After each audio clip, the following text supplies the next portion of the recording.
VVTI ምንድነው? VVTI ቫሪያብል ቫልቭ ታይሚንግ ኢንተለጀንስ ብዙ ጊዜ ቶዮታ መኪናዎች ላይ ነው የምናገኘው። ይቅርታ ግን ስለ ራበኝ ነው። እሺ ይበላል። ምን ማለት ነው? እንደየ አካባቢ የአየር ሁኔታ ኢንቴክ ኮምፕሬሽን ፓወር ኤግዞስት አለ።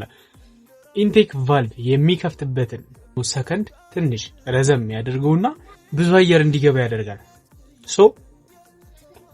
ብዙ አየር ገባ ማለት ብዙ ነዳጅ ያስፈልገዋል ማለት ነው። ስለዚህ ብዙ ነዳጅ ያስፈልገዋል ማለት ደግሞ መኪናው ተርኩ ይኖረዋል፣ ጉልበት ይኖረዋል፣ ስፒድ ይኖረዋል። VVTI ሶሎኖይድ አለው፣ የራሱ ሴንሰር አለው። የሆነ አይነት ችግር ሲኖር VVTI ላይ በVVTI ሴንሰር አማካኝነት ሴንስ አድርጎ ወደ የቴክኒካል ECU ኤሌክትሪካል ኮንትሮል ሞጁል ወይም ደግሞ ኤሌክትሪካል ኮንትሮል ዩኒት ከዛስ ECU ደግሞ ያችን መርምሮ ወደ አክቹዌተር ልካታል።